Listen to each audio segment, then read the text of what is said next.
So today we're doing topic 2, linear equations and regressions. This video will take place in probably 2 parts because I'll have to do a little bit of a calculator demo to do some of the work that we have to do. Interesting thing about your calculator functions and how to use them, if you scroll to the end, or if you flip to the end of this package, on pages 56 and 57, you can follow those. I've also included some other videos that I pulled offline that kind of lead you through linear regressions. And we'll talk about what that means. So if you're sitting there going, what is a linear regression, Mrs. Vinley? It will come. So, linear equations and regression.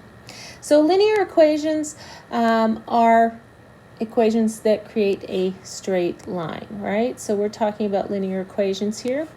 And our goal here is to determine the linear function that best fits a set of data and use that function to solve a problem. This is really related to technology. So this is where you need to have your graphing calculator. You can find graphing calculator apps, but of course to do your diploma you will need a graphing calculator. Okay, so we have here Aya quenches her thirst after a soccer game by drinking a large glass of water at a constant rate. So she's not gulping, she's drinking it at a constant rate. So looking at our graph here, first question we have is, what is the independent variable? So remember, our independent variable is always on our x-axis, right? So that's going to be time in seconds. And generally speaking, if time is one of your variables, it's going to be independent because it can't change. It's got a predictable increase. So time will be, if time is there, it's going to be your independent variable. What is your wrong pen. What is your dependent variable? Well, your dependent variable is going to be on the y-axis. So looking at our graph, volume in milliliters. Okay, so then we say, what is the v-intercept, the volume intercept, and what does it represent in the context of the question? So normally we would say y-intercept, but on this graph, that vertical axis is the volume. So it is 600 mils, and it represents that Aya starts with 600 mils of water in the glass to start. Okay, so that's the starting point for the amount of water she's drinking. Now, a linear equation that represents this situation is V is equal to negative 50 plus 600, where T is the number of seconds elapsed and V is the volume of water that's in the glass. Find each of the following and explain what each means in the context of the question. So, thinking about what we talked about yesterday, find the lead coefficient and a description of the trend. So, looking at that, the lead coefficient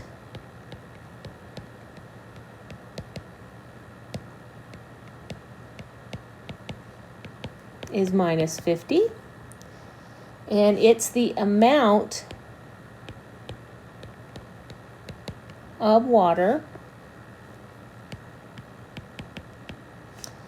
in glass going down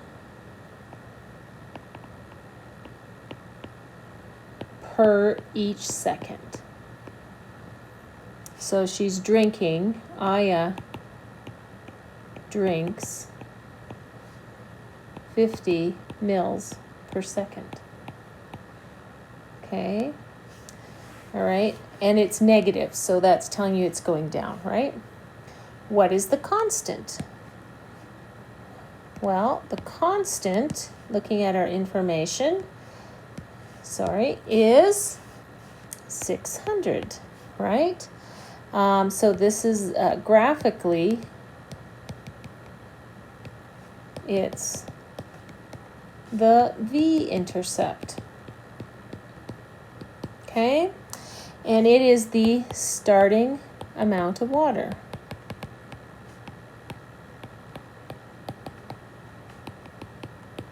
Okay? What is the t-intercept? So the t-intercept, I changed colors just for fun. Well, the t-intercept, if we look at our graph, it's a white right there. It's at 12. 12, or which means that it takes 12 seconds. Seconds, I'll fix that word. Seconds. Seconds for the glass to be empty. Okay, so we're just breaking down what's the information in the graph. All right, now use the equation to interpolate the t value for a v value of 300. Now interpolate, remember, it's over here. Interpolation is the process of using to estimate a value within the domain of a set of data. So it's in between points, okay? So if we look at our graph, so let's scoot back, and we want to interpolate for a v value of 300. So we're looking right about there, and we want to know what is the t value. So looking at that, it's at about 6 seconds. So 6 seconds. So yes, does that make sense? It means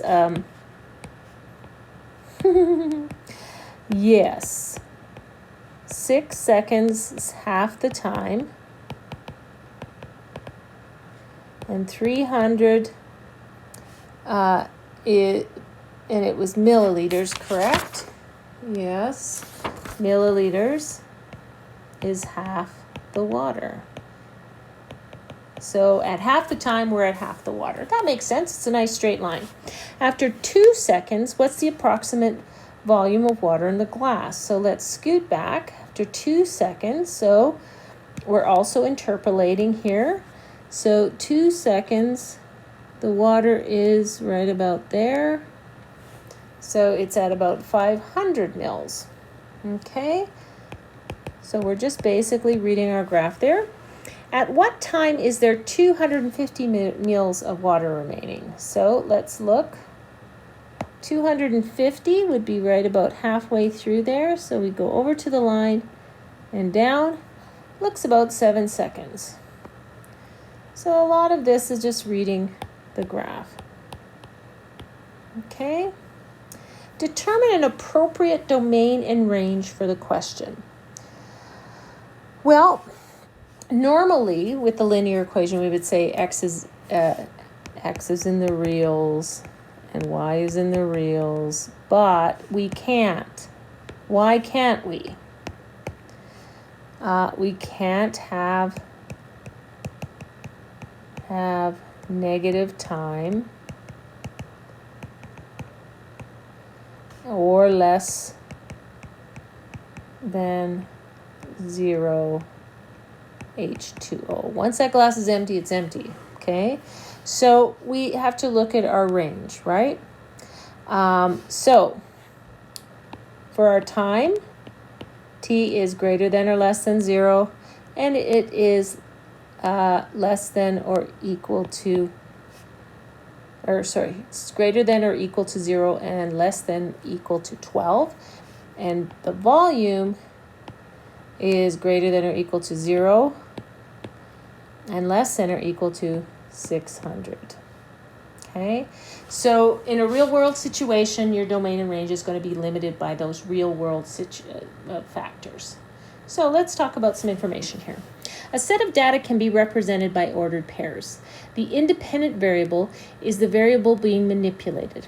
The dependent variable is the variable that's being observed. The ordered pairs can be plotted on a grid. A scatter plot is a set of points on a grid used to visualize a possible trend in the data. So we're going to do some of these things. The line of best fit is a line that best approximates the trend in a scatter plot. And a linear regression function, dun dun dun, is the equation of the line of best fit. And obviously, when we do a linear line of best fit, we're always thinking about y is equal to mx plus b, right? Where m is the slope of that line. Okay, so think about this linear equation as we work through these problems. Okay. Bum, bum, bum. Alrighty. So, where does that lead us? All right, drawing a line of best fit. So, we're going to do this. We're going to take this data and we're going to draw a line of best fit. We're going to do it. There's a graph on the next page in your book, and we're going to plot this. We're also going to talk about how we can use technology to do this. And that's where I say there's going to be more than one video, because I'm going to have to use my calculator to do that. I have to kind of set that up separately. So looking at this, we can set some information. Choose the dependent variable and explain your choice. Well, looking at these, we have height and hand span. Nathan wonders if he can predict the size of a person's hand based on a person's height. So he's investigating the hand span based on the height. So that would make height independent, and the hand span would be the dependent variable. That's what he's investigating. Okay, so he's saying, is that hand span going to change if someone's taller or shorter? So that's how he's kind of sorting that out. Okay, and the dependent variable is the variable that's being observed, and he said very clearly that he wants to know if he can predict the size of a person's hand. The independent variable is the variable that's being manipulated, and it's always on the horizontal axis. So when we plot these, we're going to have our height down here and our hand span up this way. Okay? Alrighty. And height would be in centimeters, and so would hand span. Okay. What is a reasonable domain and range for the relationship in the data? Well, obviously, somebody can't be less than 0 for height, and can't be less than 0 for hand span. So I would say it's going to be, if we say height, and then looking at this, we could have a domain that goes up pretty high. So we might actually just leave it with that, because we know what we're looking at, but the height could go even higher. Similarly with the hand span, you're going to have a hand span that is greater than 0. Even though these start at 22, theoretically, the hand span could be close to 0. Depends on our range. Okay? Now, we're going to take these points and we are going to plot them. In fact, there they are. Isn't that lovely?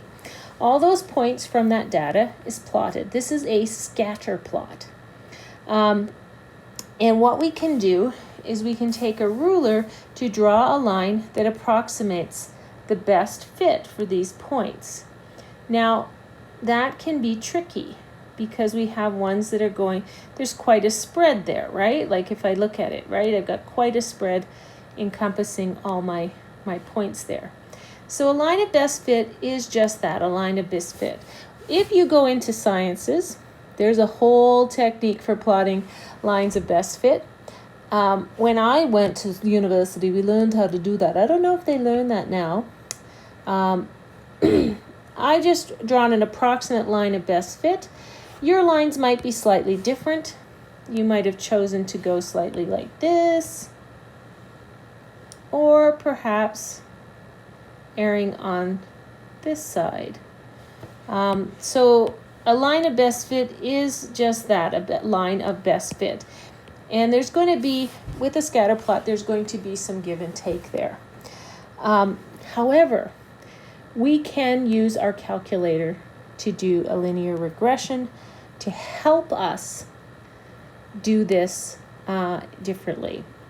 Now, at this point, I'm going to end this video, and I'm going to do a part B.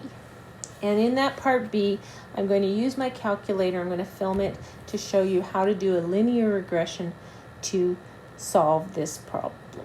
Okay? And we'll do it with the first piece of data, and then